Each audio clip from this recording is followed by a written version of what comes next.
dan ini penting sekali untuk teman-teman komunitas lain. Kalau kita membangun komunitas itu, poin tadi yang dibagikan oleh Kakak Lius, Kakak Manus dengan Kakak Apa ini tentang bagaimana kita menyiapkan kapasitas hati kita, harus perluas.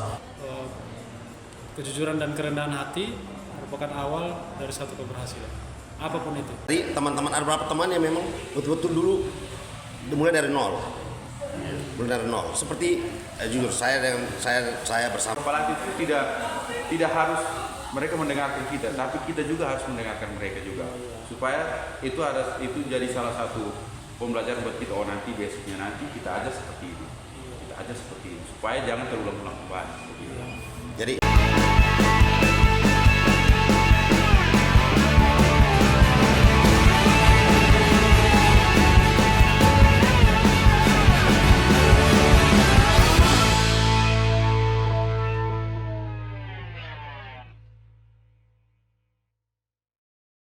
Halo teman-teman, jumpa kembali dengan saya Pascal. Kembali kita ketemu di Manifesto Podcast. Teman-teman, kali ini kita sedikit berbeda daripada yang biasanya. Kali ini kita kedatangan, biasanya kan someone, tapi kali ini kita somebody. Kita terdiri dari beberapa orang karena kita mengundang yang kita undang adalah satu komunitas yang bagi saya cukup menginspirasi di kota Atambua ini. Banyak hal-hal lah, saya pikir orang-orang yang ada di kota ini belajar dari komunitas ini. Untuk tidak memperpanjang kata, langsung saja kita sambut teman-teman kita dari Magnificat. Halo. Malam, Kakak. Apa kabar hari ini? luar biasa baik. Mantap. Kesibukan apa Kakak hari ini? Banyak sibuk ya, mungkin dari pagi saya di kantor. Ya, seperti pekerja swasta lainnya. kerja swasta. Oke. Magnificat ya, Magnificat ini waktu orang mendengar Magnificat sendiri itu yang terlintas itu adalah pelayanan. Dan ya itu sesuatu yang bagi orang di seputaran, saya katakan bahwa di Atambua, karena saya memang kita sendiri hidup di kota kecil, kota Atambua ini, Magnificat itu cukup menginspirasi ya. Tapi sebelum kita mungkin bicara, saya bertanya tentang seputaran tentang Magnificat. Saya ingin teman-teman memperkenalkan dulu profil teman-teman yang hadir pada malam hari ini. Karena Magnificat sendiri terdiri dari satu komunitas yang saya pikir bahwa banyak orang. Oleh karena itu teman-teman yang kebetulan hadir dalam ruang Manifesto, saya persilakan untuk memperkenalkan diri dulu serta profil yang ada. Mungkin mulai dari Kakak Lius ya. Baik, terima kasih. Saya Melius. Itu sapaan yang teman-teman biasa setiap hari panggil. Iya. Kalau di Magnificat saya sebagai wakil koordinator. Wakil koordinator ya, Kakak Lius. Ya. Oke. Kalau di suara, saya deretan suara tinggi pria ya, tenor namanya. Tenor ya. Tenor. Suara tinggi. Suara tinggi pria. Suara tinggi pria. Tenor, Mantap nih Kakak Lius. Oke. Ya. Saya bergabung 2018 di Magnificat. Dan memang kami satu frekuensi karena hobi menyanyi. Saya melihat teman-teman bernyanyi, saya juga hobi bernyanyi. Kebetulan ada teman-teman yang memang satu alumni. Kita melihat itu ketertarikan dari hobi, sama-sama pengen ke gereja terus menyanyi, dan akhirnya kami bertemu di situ. Itu kemudian menjadi daya tarik tersendiri ya. Kalau betul. dari 2018 berarti sekarang 6 tahun ya? Kurang lebih 6 tahun. Ya. 6 tahun ya, lumayan lah. 6 tahun ini kan waktu yang panjang ya kalau kita mau bilang. Lumayan panjang. Oke. Kemudian di sebelahnya Kakak Magnus berapa? Baik, selamat malam. Profilnya. Nama saya Manus Pereira, bisa dipanggil Manus. Oke. Memang susah nama nih. Oke. Agak susah. Saya biasanya Magnus, Mas. Iya ya. Manus ya berarti. Oke. Saya kalau di Magnificat saya dipercaya untuk menjadi penasehat. Oh, menjadi penasehat. Iya, ada beberapa teman saya tuh Eltrin Dade dan Boy. Oh, berarti Kakak Manus ini termasuk ini ya, berarti salah satu perintis ya dari. Iya, betul sekali. Oke, karena kebetulan itu orang-orang yang saya kenal yang Kakak sebutkan tadi. Kalau untuk paduan suaranya saya sesuai dengan suara saya pasti dibas. Oh, dibas. Tidak mungkin saya di sopran. Jadi begitu. Oke. Jadi, kalau untuk awal mula bergabung atau bergabung di komunitas gereja, itu memang dari sejak dari SMP. Waktu tamat SMP sudah bergabung.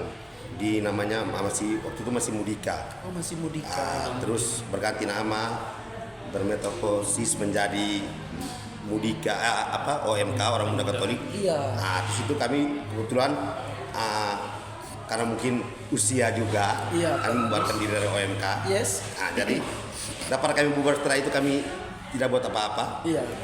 Jadi kita kebetulan satu frekuensi ya. Iya. Punya hobi yang sama lah. Nyanyi, Iya. untuk kumpul. Jadi terus kita buat saja. Kita buat saja untuk paduan suara. Biar, Punya hobi dan ya, kemudian bakat ya, iya, bakat iya. juga. Kalau hobi saja tapi tidak punya bakat memang mungkin agak susah itu. Yes. Itu saja mungkin profil singkat. Berarti dari 2014. 2003. 2003 Iya, kakak Magnus bergabung dengan Magnificat. Bukan, kalau Magnificat kan dibentuk 2011. 2011 Iya, itu iya, kakak iya. Magnus itu Sebelum- masuk orang yang di dalamnya 2011. Iya, iya. Oke. Boleh dikatakan perintis lah. Iya. Kemudian kakak Apoy lanjut ya. Baik, ini kalau saya mungkin kakak sudah tahu nama saya. Yes. Pemirsa dulu, pemirsa. Kapo. Oke. Ini kalau saya di Magnificat awal pertama gabung itu 2014. 2014. Ya. Jadi waktu awal gabung itu diajak oleh kakak-kakak dari Magnificat, pertama ngajak, dan saya juga waktu itu berhak sekali untuk mau gabung Magnificat. Jadi pas kakak mereka ajak, jadi sudah masuk gabung di 2014. 2014 itu. Dan di ini Paduan Suara Magnificat selama 2 tahun sama-sama dengan Magnificat, ini puji Tuhan. Jadi saya dikasih kepercayaan oleh koordinator, Ya. itu kami punya koordinator di Kaoba. Kau Pak ya. Kepercayaan ke saya Yang koordinator itu. Iya, kasih kepercayaan ke saya untuk jadi seksi pelatihan. Jadi di Paduan Suara itu kita ada seksi pelatihan. Kebetulan saya itu salah satu dari seksi pelatihan. Nah, di antara suara itu saya itu playmaker. Playmaker itu apa kakak? Ini Tenor kita- bebas, jadi saya itu bariton. Oh bisa bebas nih kakak. Jadi Oke. bebas. Masuk Menarik. di tenor juga bisa, masuk di bass juga bisa. Bass juga bisa itu. Jadi- Luar biasa. Singkat profil dari saya, terima kasih. Oke. Kak Apo, yang menarik di sini adalah waktu itu diajak tahun 2014 saya diajak bergabung waktu itu. Apo, yang menarik di sini yang kita mau tahu tuh kayak waktu diajak tuh apa sih yang ada dalam kabut pikiran? Apakah tahu bahwa waktu diajak tuh apa yang ada? Sehingga kayak untuk bergabung ke dalam satu komunitas ini kan kayak itu kan pasti ada satu keputusan tertentu. Iya. Apa sih yang ada di pikiran waktu bergabung di Magnificat waktu itu? Kalau di dalam hati, waktu pas Iya. diajak untuk gabung itu memang keinginan saya itu dari dulu sekali. Oh, Waktu sudah punya passion lah, punya kerinduan ya untuk Jadi lihat melayani. Magnificat menyanyi itu saya waktu masih SMA. Iya. Di saat ini mereka menyanyi waktu kegiatan Tukune Youth Day. Oh, Tukune Kalau Youth itu Day. di 2000 berapa tuh? Masih ingat sampai? kalau tidak salah itu 2012. 2012. Oh, waktu saya masih di 2012. Jogja. Kenapa Kak saya bilang Tukun? Karena saya juga salah satu UMK ini, Tukuneno. Jadi Waktu kalau itu kami kor sambut dari SMA, kami Iya. kor sambut, dan saya lihat kakak dari Magnificat itu menyanyi, dan dari situ tuh saya berharap, saya punya mimpi, ini suatu saat nanti saya berharap ada kakak-kakak beberapa orang dari situ ajak saya untuk masuk di oh Paduan Suara. begitu. Punya Jadi, mimpinya sampai ke sana impian luar itu- biasa ya. Magnificat itu punya daya tarik. Iya.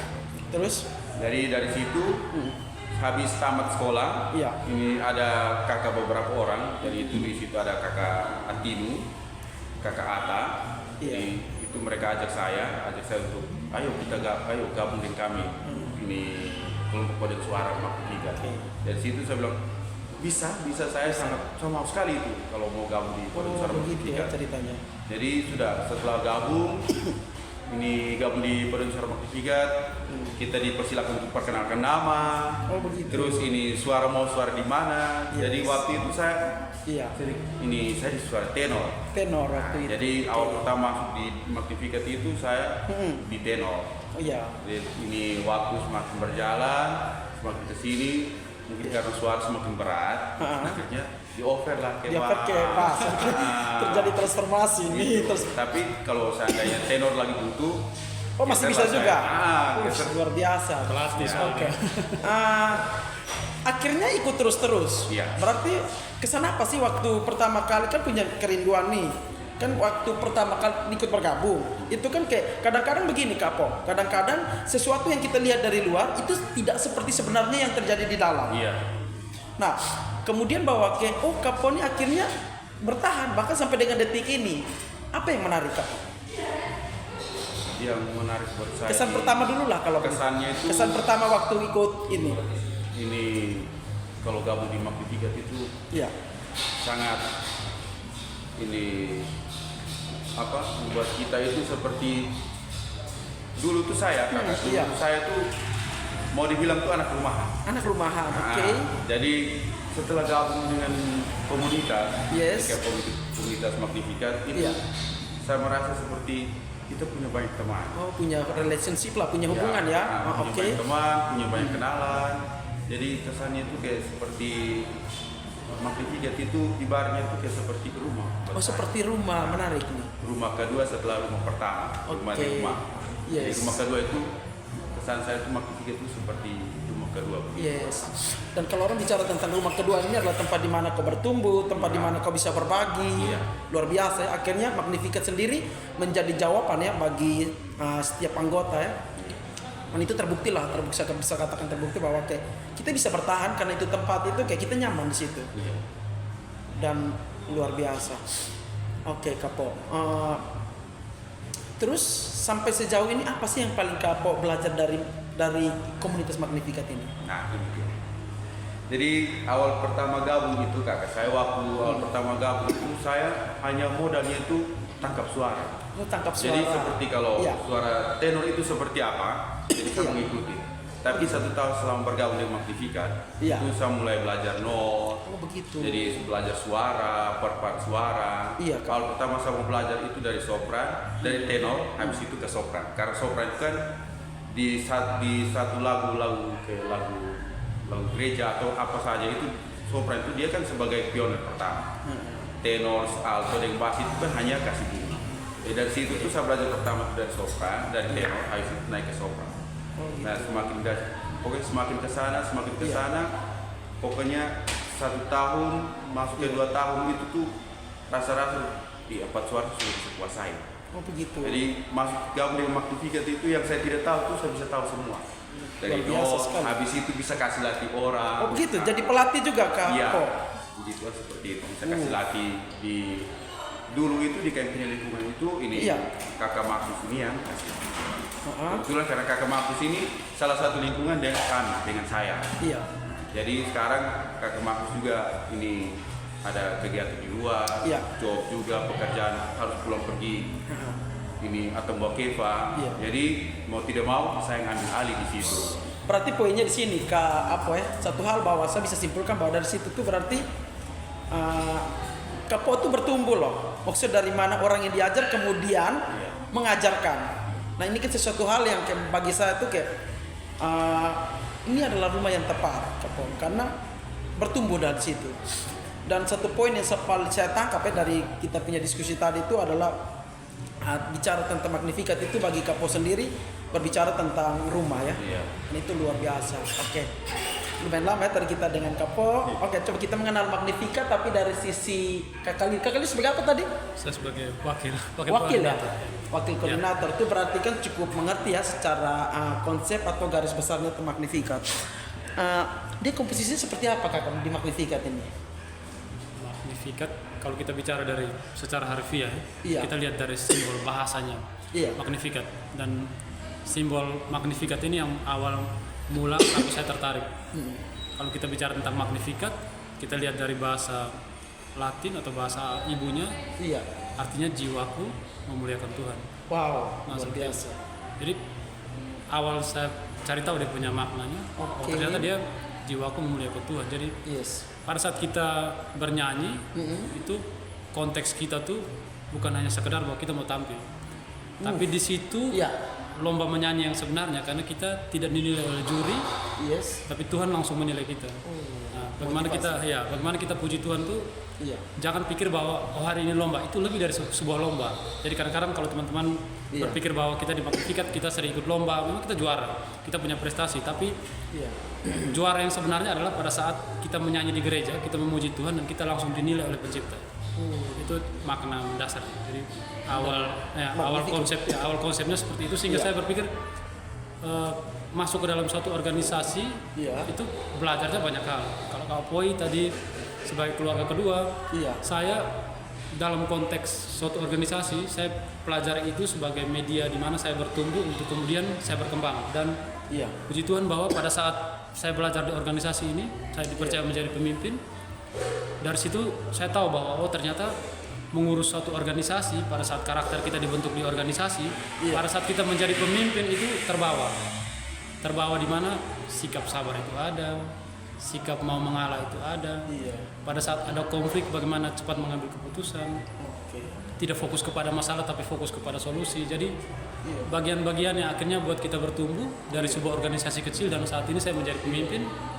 Saya merasa bahwa itu bentuknya, itu bentuk pola dari saya secara pribadi. Tadi saya belajar dari Kak Poi bahwa itu menjadi keluarga kedua. Saya langsung berkaca pada diri saya bahwa itu menjadi suatu organisasi kecil yang akhirnya mendidik saya sampai sekarang. Dan luar biasa sekali satu poin yang saya tangkap dari Kak Lius, bahwa ternyata di dalam Magnificat itu sendiri terjadi latihan kepemimpinan dalam konteks keseharian. Itu dengan sendirinya. Dan akhirnya terbentuklah. Artinya bahwa dalam keseharian Magnificat itu terjadi penggemblengan lah, penarikan kapasitas atau skill sehingga karena untuk kesabaran sendiri kan segala sesuatunya itu kan perlu dilatih. Dia tidak serta-merta dia terjadi dan orang itu sabar, tidak. Dia kan perlu proses, perlu konflik. Kemudian itu akan membentuk karakter seseorang kan. Nah, itu poin yang saya dapat dari tadi Kakak Lius. Dan itu sangat luar biasa. Kakak Lius, ini kita bicara tentang Magnificat ini juga kan, dia yang sudah umur yang keberapa sekarang Magnificat? Masuk ke 12 tahun. 12 tahun ya. 12 tahun ini luar biasa, maksudnya bukan waktu yang singkat sih saya berpikir. Anggotanya ada berapa Kakak sekarang? Kita kurang lebih 64. 64 orang? 64. Dalam grup itu ada 64. Cuman memang masing-masing dengan kesibukannya, akhirnya ya kita yang dalam kota, kita ada yang di luar kota, ada yang sibuk bekerja. Ya. Akhirnya yang ada yang mana bisa aktif itu dengan secara sukarelanya dia datang.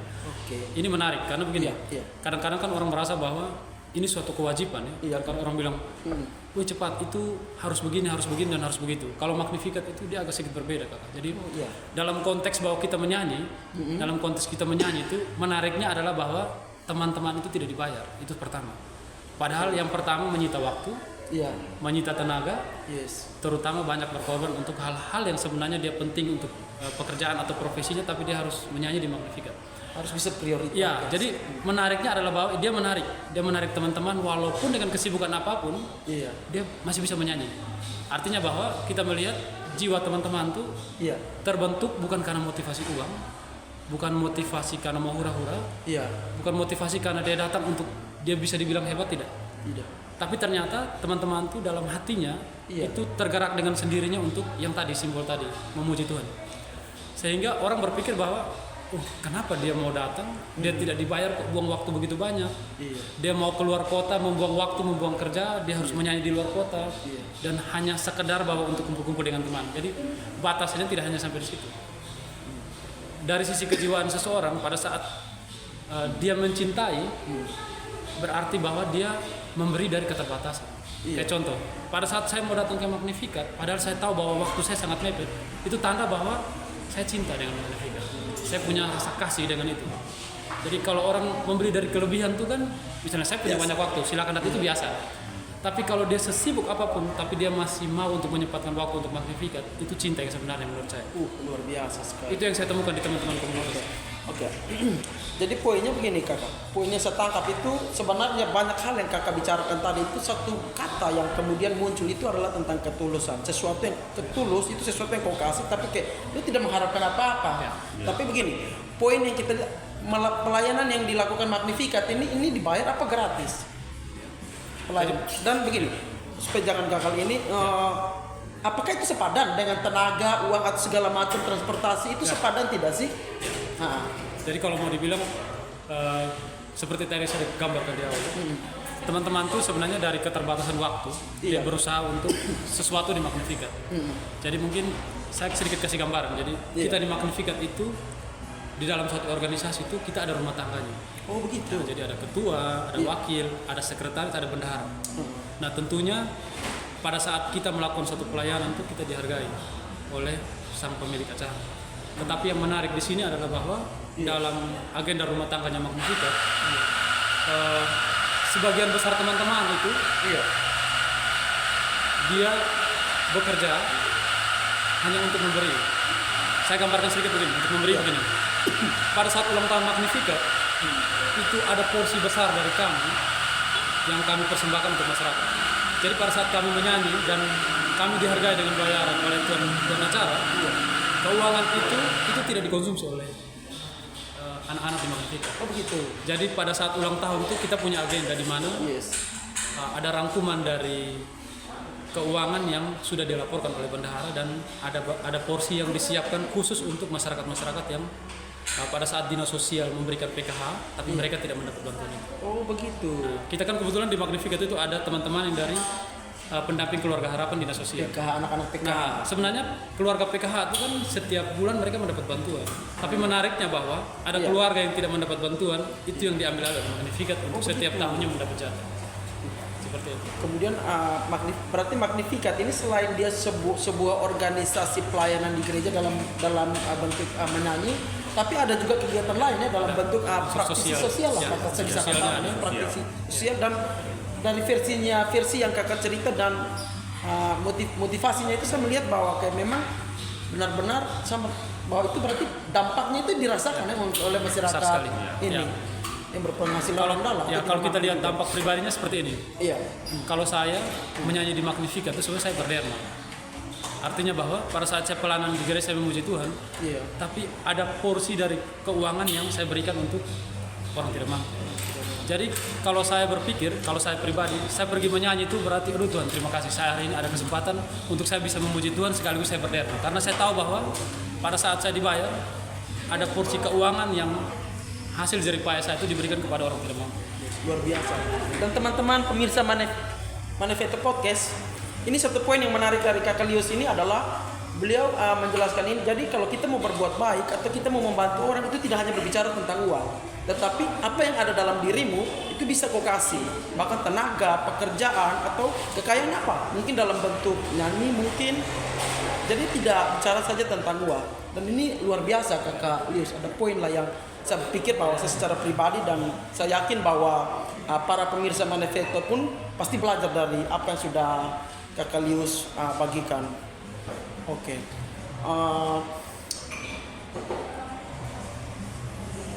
Kalau dari Kakak Manu sendiri, apa sih Kakak yang Kakak belajar sebagai salah satu perintis? Saya katakan bahwa kan memang dari awal mulanya terbentuknya Magnificat ini kan Kakak Manu sendiri kan ada di dalam.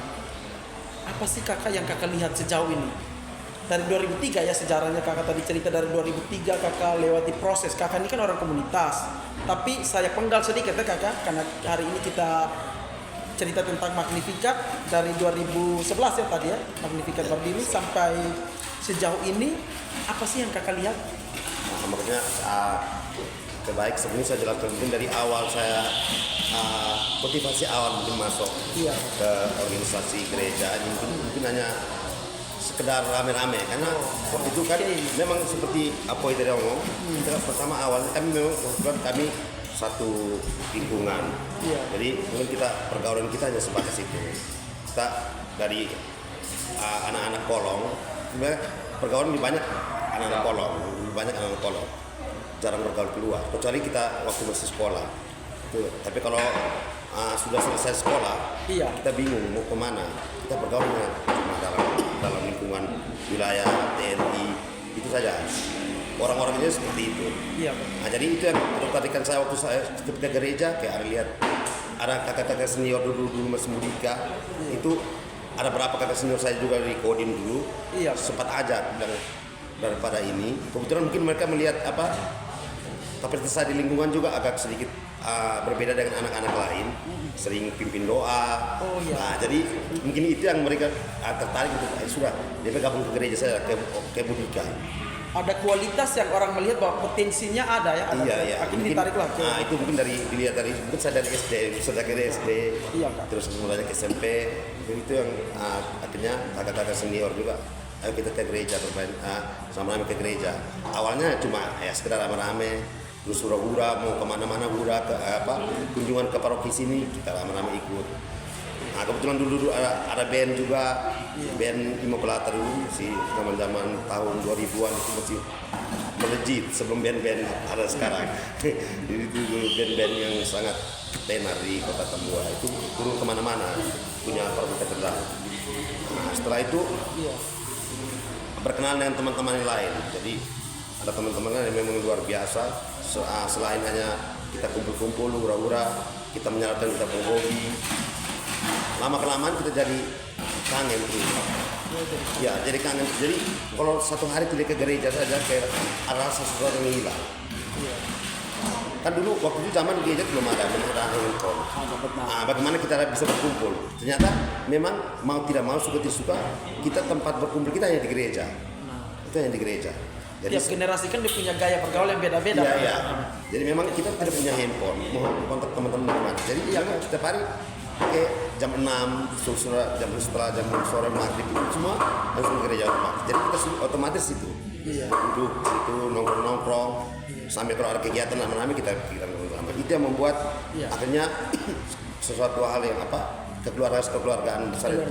Akhirnya Magnificat pun kemudian menjadi yang seperti tadi kakak apa bilang the second home rumah kedua yang di mana kemanusiaan akhirnya bertumbuh di situ, merasa bahwa ada kekeluargaan lah. Karena memang yang namanya keluarga ini kan kadang-kadang kita punya masalah, keluarga itu adalah tempat pelarian. Dan itu luar biasa. Oke. Kakak, ada kita cerita-cerita ini namanya kita bangun komunitas ini kan saya tahu betul karena memang secara pribadi saya juga bertumbuh di dalam komunitas dan saya juga sadar bahwa untuk membangun sebuah komunitas itu bukan hal yang saya katakan bahwa hal yang gampang, karena bagaimana kita menyatukan banyak pikiran, bagaimana kita menyatukan banyak hati, itu yang kemudian bahwa sulit. Tetapi kita lihat dari skala waktu, ternyata Magnificat ini kemudian bahwa dia sudah cukup panjang ya, umurnya sudah sampai yang ke-13 tahun, dan itu bukan sesuatu yang gampang saya bilang. Bagaimana sih maksudnya kemudian bahwa kok bisa sampai 13 tahun? Bagaimana sih cara menstabilkan itu sehingga bisa jalan? Karena kayak misalnya motor dia bisa berjalan, kenapa? Karena dia stabil. Pesawat dia bisa terbang, kenapa? Karena stabil. Semua hal yang bisa jalan itu karena stabil. Nah, bagaimana Magnificat ini bisa stabil?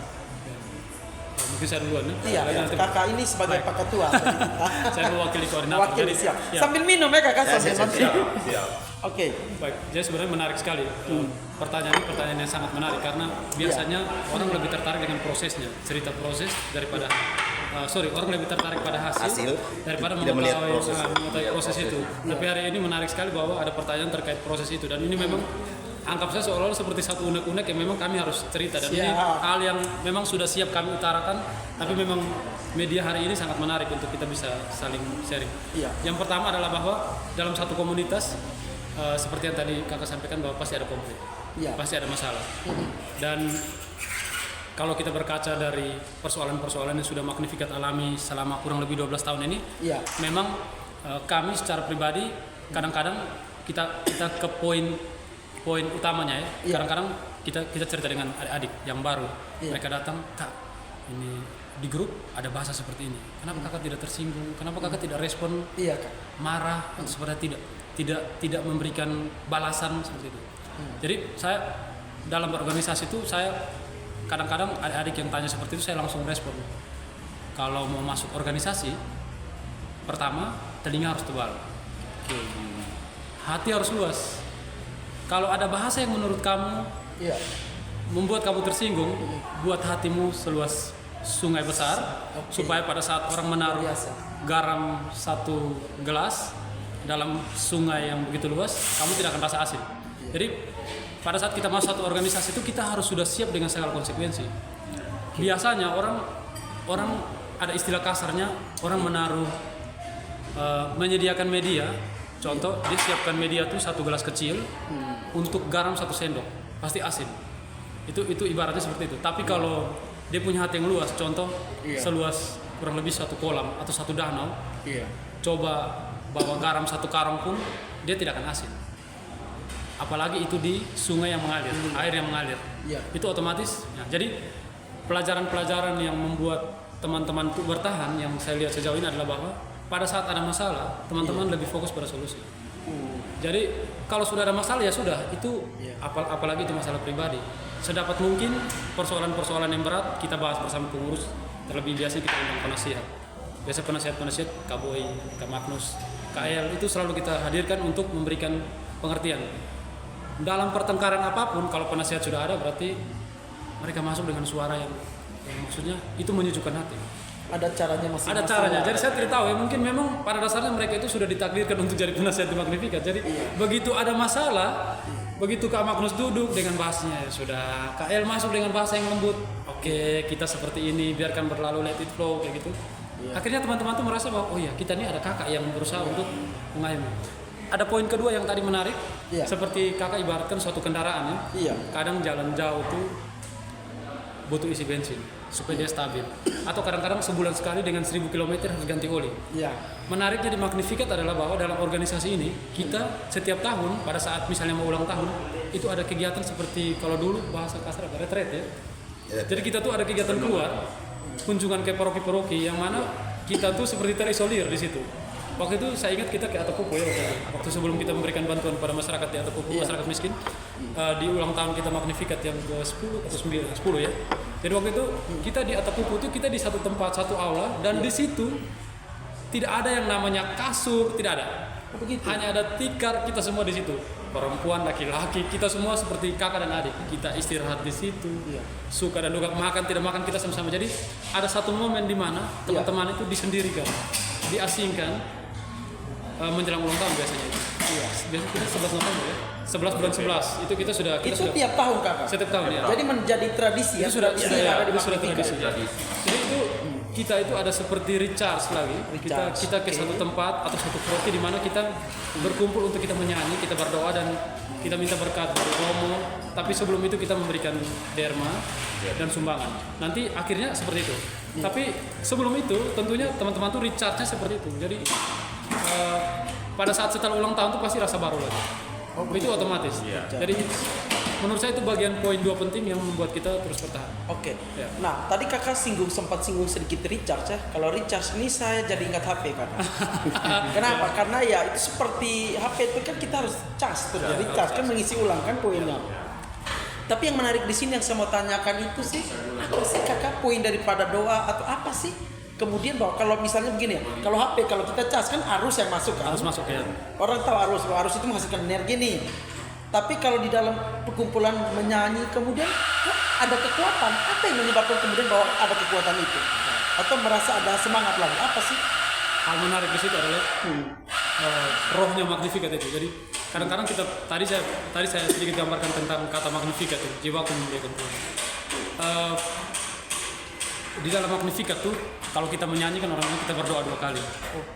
Dan itu kalau menurut saya pribadi saya melihat itu teman-teman tuh seperti menyanyi itu seperti bermeditasi. Pada saat dia mengeluarkan suara dan memuji Tuhan dengan porsi suaranya, kepuasan batin itu keluar. Jadi pada saat kita menyanyi dengan baik itu sebenarnya kepuasan batinnya ada. Dan mungkin nanti Kak Magnus atau dengan Kak Boy nanti boleh tambahkan. Tapi kalau saya pribadi, kenapa menyanyi di tempat yang jauh dari Atambua itu menjadi suatu event di mana kita recharge lagi. Karena memang pada saat kita jauh dari keluarga, jauh dari rumah, pilihan kita hanya satu, yaitu kita ikuti di situ, kita doa di situ, kita nyanyi di situ, dan kita pulang harus bawa sesuatu yang baik. Nah itu yang akhirnya dengan sendirinya kita meninggalkan hal yang lama, kita berusaha menyesuaikan dengan hal yang baru. Otak kita tuh akhirnya terpola bahwa saya di sini saya harus menyesuaikan di sini. Apapun yang terjadi, karena malam ini saya tidur, saya harus menyesuaikan di tempat ini. Sedingin apapun itu, walaupun tidak ada kasur, saya istirahat. Dan akhirnya itu membuat saya itu akhirnya ya sudah saya harus menyesuaikan. Mau tidak mau saya lupa sudah. Mau di kantor ada sibuk apapun, mau di rumah ada masalah apapun, hari itu pun saya harus berusaha untuk menyesuaikan di tempat itu dan besok saya harus siap menyanyi. Nah seperti itu. Karena memang kita biasanya nyanyi ya, habis kita malam itu kita tidur, besok pagi itu kita nyanyi. Setelah itu ada kegiatan bakti sosial itu dan setelah itu kita pulang. Mungkin Kak Magnus dengan Kak Boy mungkin bisa tambahkan deh. Tapi saya secara pribadi mengalami seperti itu. Kalau dari saya secara pribadi, yang seperti tadi Kakak Idus tanyakan, ini Pascal ya, Pascal. oh ya Pascal. Iya. Biasa dikenal lebih akrabnya kan kakek ibu. Iya. Panggilan keluarga, brandnya Pascal. Tapi oke lah. Brandnya Pascal ya, Pascal. Oke. Jadi selama ini 12 tahun Magnificat, jadi Iya. situ saya tangkap saja beberapa poin yang tadi kakak sampaikan. Itu tidak kita ini mau rangkul satu komunitas itu tidak gampang. Oke. Jadi bermacam-macam karakter itu pasti ada. Iya Kak. Jadi, di situ tuh satu kalau secara pribadi itu egonya saya itu saya harus buang. Karena kita masuk komunitas tuh kita diatur. Di game Pokoknya di proses habis-habisan. Karena kita bukan satu orang, tapi kita banyak orang. Jadi kita betul-betul kita punya ego itu betul-betul kita simpan di belakang. Di sini kita satu komunitas, kita satu pemikiran. Dan di dalam komunitas itu, kenapa yang buat saya masih bertahan sampai sekarang? Iya. Memang di dalam paduan suara itu tuh kita yang namanya kayak ada ini bertengkar, di saat evaluasi kita ada bertengkar. Tapi enaknya itu di saat habis kita bertengkar itu, Iya. kita sudah lupa. Kita sudah lupa. Jadi kita kembali ke kita kayak cerita main gila. Pokoknya yang tadi kita bahas yang kita hampir mau perang segala macam itu tuh, itu sudah lupa. Nah, bagusnya Magnificat itu di situ. Jadi kita rasa seperti tadi tuh sebenarnya kita tuh ada berkelahi. Nah, kita ada pokoknya beda pendapat begitu. Tapi kok setelah sudah habis semua, kita makan, kita mulai ramah-tamah, kayak pokoknya sudah mulai makan, kita sudah lupa semua. Baku ganggu kembali, baku ejek kembali. Jadi itu yang buat kayak saya secara pribadi ini, maksudnya kalau seandainya tidak ingat Magnificat itu tuh berarti itu mustahil. Jadi kayak seolah-olah kayak ini masuk di Magnificat ini ternyata bagus juga. Jadi kayak kita punya pribadi itu yang sebenarnya begini, tapi kita masuk di komunitas itu kita betul diatur oleh di komunitas kan pasti ada ketua, penasehat. Kita tidak bisa ambil kesimpulan sendiri karena di dalam itu ada ketua dengan penasehat atau ini koordinator maupun ini penasehat. Jadi di Magnificat itu selama 12 tahun Magnificat berdiri itu karena saya baru gabung di 2011. Jadi saya rasa seperti Magnificat buat saya tuh ini seperti yang tadi kakak Meli sampaikan, menjadi seorang pemimpin itu betul. Di saat saya gabung dengan Magnificat itu saya rasa seperti saya seorang pemimpin betul. Awalnya yang dulu di belakang, sekarang saya di depan. Awalnya yang dulu saya tidak dihargai, sekarang saya dihargai. Jadi semua itu karena Magnificat. Kalau saya tidak gabung dengan Magnificat, mungkin saya siapa saya?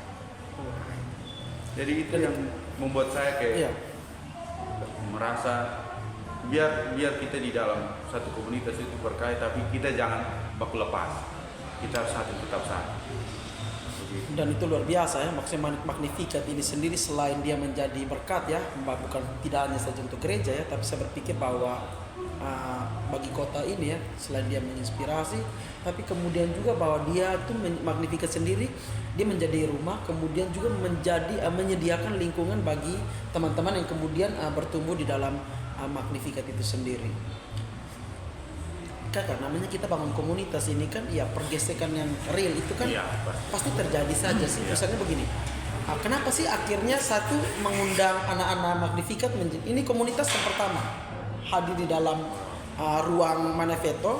Kenapa? Karena jujur kami melihat bahwa Magnificat ini sendiri dia menjadi influencer, artinya dia berpengaruh dan berdampak bagi komunitas-komunitas lain.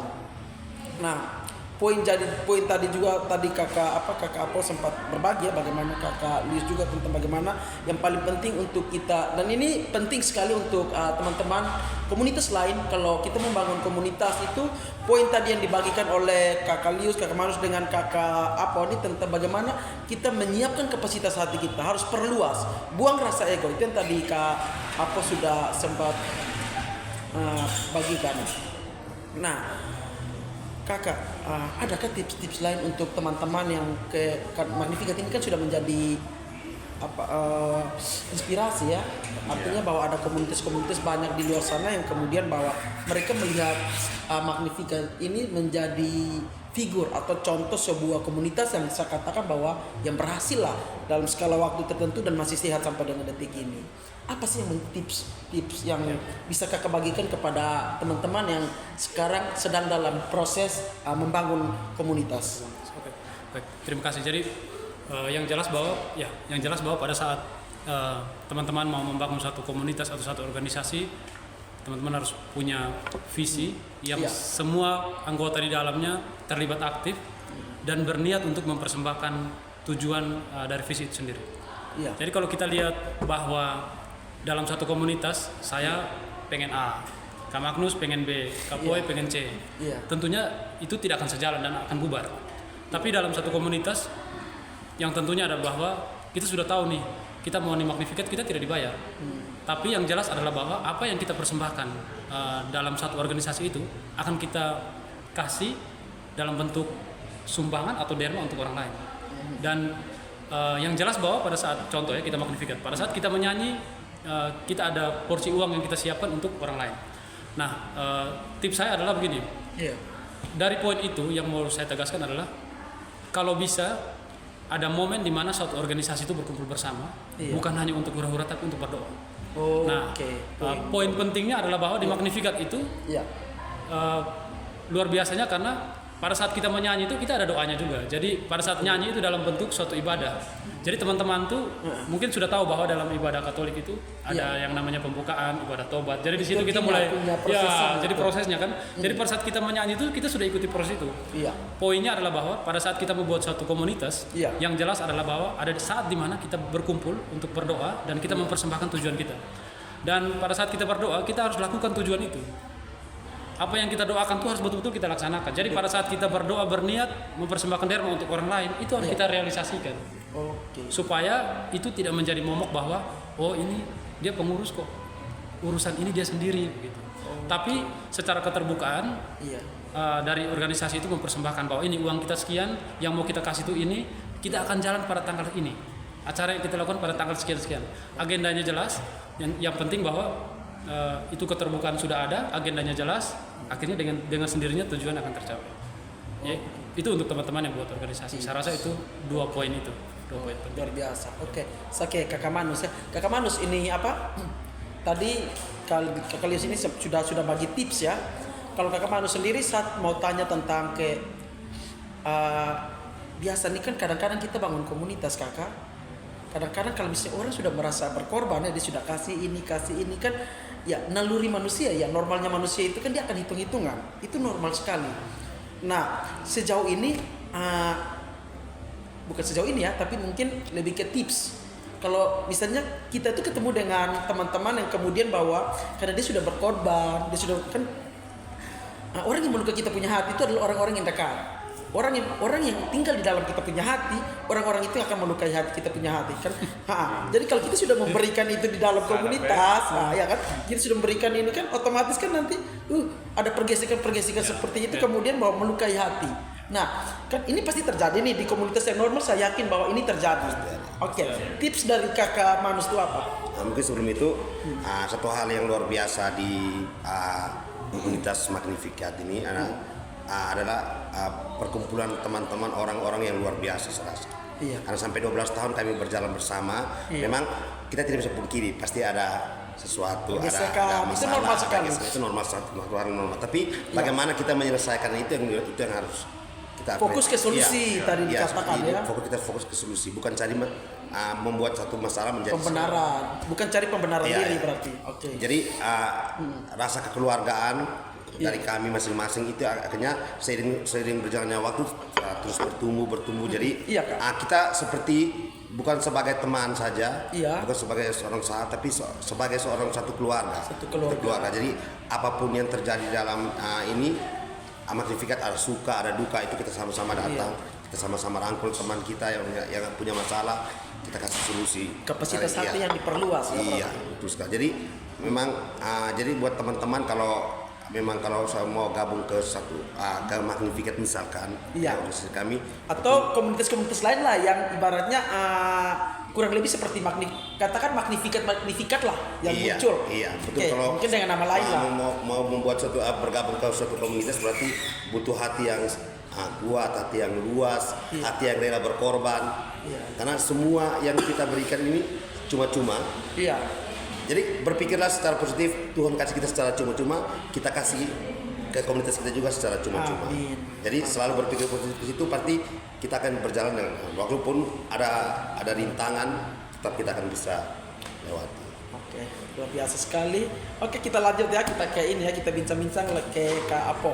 Kak Apo, ini Kak Apo kan tadi sempat berbicara tentang kepemimpinan ya. Bagaimana Kak Apo itu datang, awalnya itu Kak Apo ini adalah seorang pengikut ya. Kemudian dalam proses berjalan, Kak Apo ini sendiri kemudian menjadi seorang pemimpin lah kita katakan ya, pemimpin pelatih lah di sini ya.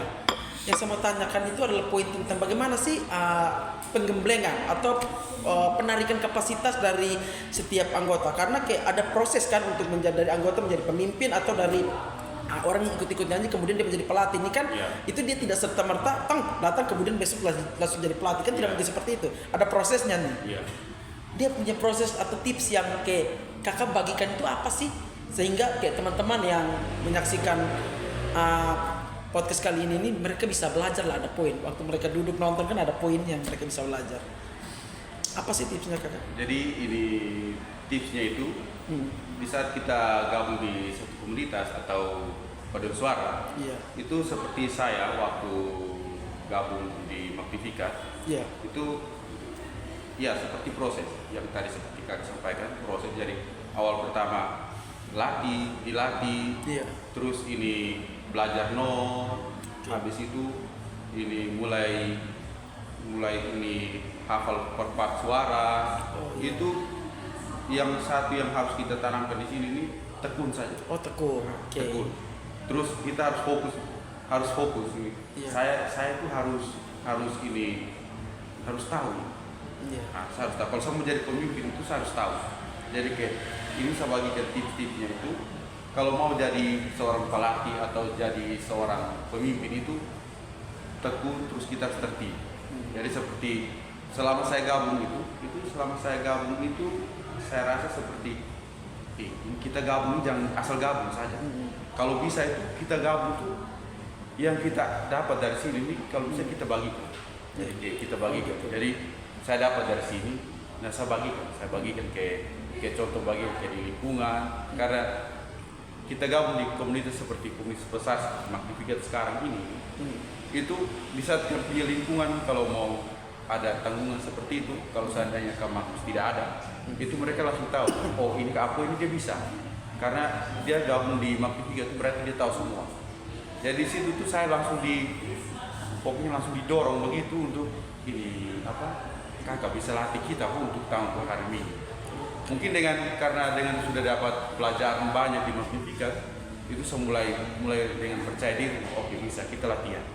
Itu mulai latihan. Dari kita mulai latihan 1 minggu latihan dengan lingkungan.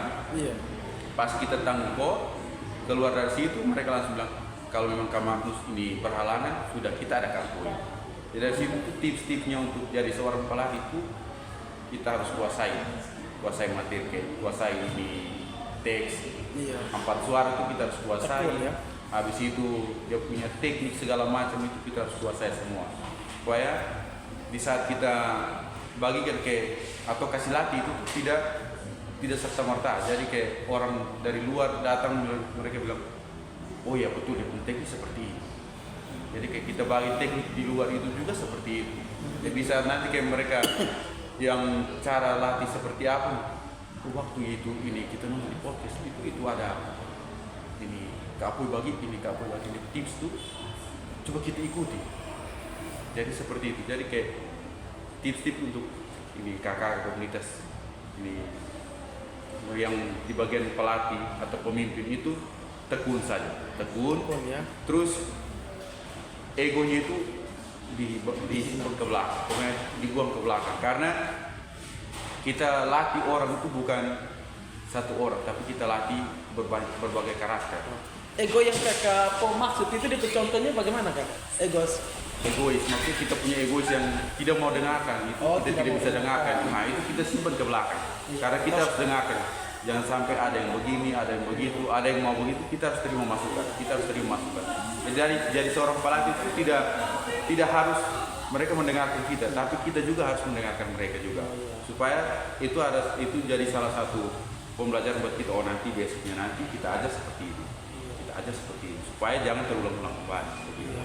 Jadi untuk menyambung dari Apoi, jadi satu hal mungkin teman-teman dari teman-teman Manifesto nanti menonton podcast ini mungkin berpikir kami di dalam satu paduan suara Magnificat orang-orang pintar, orang-orang yang bisa hebat nyanyi, orang-orang padahal karena luar biasa kakak Magnificat ini kan dia namanya itu besar.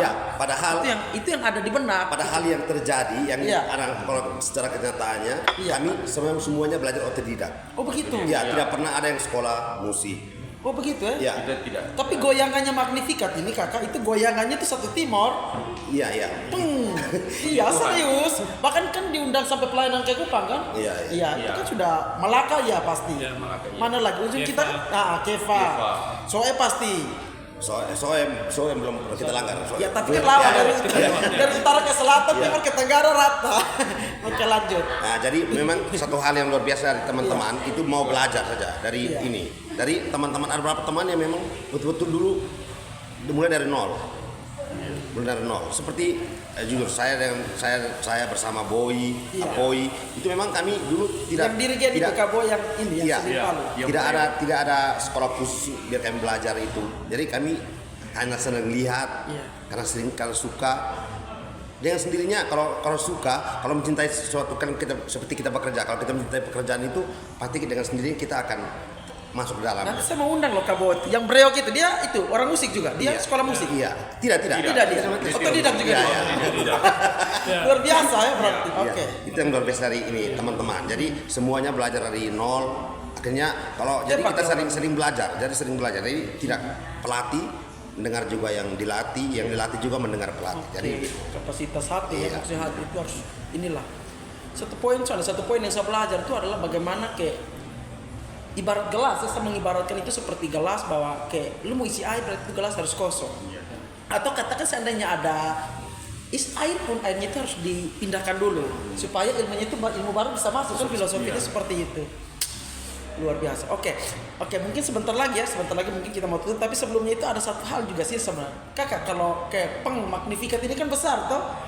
Kalau orang bilang Magnificat itu goyangannya, inspirasinya, apa sih yang ada dalam kakak pikiran? Orang bilang ngeri, apa yang ada dalam kakak pikiran waktu kakak dengar bahwa Magnificat ini goyangannya itu dari sampai timur ini, orang pasti kenal lah Magnificat. Apa yang ada dalam kakak pikiran waktu dengar itu? Saya pada dasarnya saya percaya dengan filosofi kerendahan hati itu. Kadang-kadang orang tidak bisa memuji dirinya sendiri, tetapi pujian itu datang dari orang lain, itu pasti. Nah, saya percaya bahwa orang rendah hati itu dia seperti berdiri di atas gunung. Jadi walaupun dia bilang dia rendah, tapi ternyata dia lagi di atas gunung. Nah, sebenarnya proses untuk naik ke atas itu kan bukan semata-mata bahwa proses mudah yang harus kami lewati. Memang harus kencang yang harus kita tabrak dulu. Setelah itu baru dari proses pembelajaran itu baru kita diasah. Kita diasah untuk sampai sejauh ini ke Apoi, ke Magnus, akhirnya jadi orang yang serendah hati ini. Walaupun orang-orang punya kemampuan, tapi pada saat dia ketemu dengan orang-orang yang sama sekali belum tahu musik, dia tetap mau rendah hati untuk mau mengajarkan itu. Jadi memang pada saat kita merasa bahwa organisasi ini memang booming, tapi kita merasa bahwa itu bagian dari panggilan kita. Mau booming atau tidak pun kita tetap memuji Tuhan, kita tetap bernyanyi dengan hobi yang sama. Jadi memang mungkin karena nilai kerendahan hati itu sudah ada, teman-teman pada saat dibicarakan di media sosial itu menjadi suatu konsumsi yang bukan untuk membanggakan kami, tapi justru untuk membuat kami semakin semangat untuk melayani. Luar biasa sekali. Thank you. Sangat memberkati lah katakan ya. Luar biasa sekali. Banyak poin ya. Tapi tidak terasa ya sudah waktunya kita. Bagaimana Kakak Dedi, masih aman? Aman ya. Thank you ya Kakak Lius, Kak Manus, Kak Apo sudah menyediakan waktu untuk boleh mampir ke Manifesto Podcast. Dari perbincangan kita kali ini banyak sekali poin yang akhirnya bahwa secara pribadi pun akhirnya belajar dan saya percaya bahwa teman-teman pemirsa Manifesto pun saya pikir bahwa ada hal-hal lah yang mereka bisa petik dari teman-teman Magnificat, bicara tentang komunitas, juga bicara tentang doa, bicara tentang Magnificat. Dia berbicara tentang bagaimana kerendahan hati, bagaimana hati yang mau digembleng seperti yang tadi Kak Apo katakan, dan itu luar biasa. Nah, ini adalah poin-poin yang saya percaya bahwa penting sekali untuk teman-teman yang magnifikat yang baru mau lahir, mereka bisa belajar, dan ini saya yakin bahwa akan sangat berguna bagi teman-teman yang sekarang lagi bersusah payah, berjerih payah untuk membangun sebuah komunitas. Sekali lagi terima kasih ya sudah mau jadi berkat bagi kota ini, sudah mampir lagi. Dan sebelum saya tutup podcast kita kali ini, mungkin ada satu kalimat atau satu pesan dari teman-teman, perwakilan satu orang, mungkin dari Kak Kalius untuk menyampaikan kepada, bebas apa saja boleh, mau disampaikan silakan sebelum saya closing podcast kita pada malam hari ini. Sebelumnya terima kasih untuk waktu, karena memang kesempatan ini biasanya kesempatan yang sangat berharga baik bagi kami maupun untuk proses pembelajaran selanjutnya. Satu kalimat dari saya adalah kejujuran dan kerendahan hati merupakan awal dari satu keberhasilan, apapun itu. Dari saya. Oke, luar biasa ya dengan closing statement dari Kak Kalius barusan. Saya pun ya menutup perjumpaan kita, diskusi kita pada malam hari ini. Sekali lagi terima kasih yang tak terhingga sudah mampir di Manifesto Podcast. Dan satu hal bahwa jangan sungkan-sungkan ya, atau bersedialah untuk menyediakan waktu lain kali kalau kami undang untuk boleh sharing lagi di dalam Manifesto Podcast. Siap. Terima kasih Kakak. Terima kasih.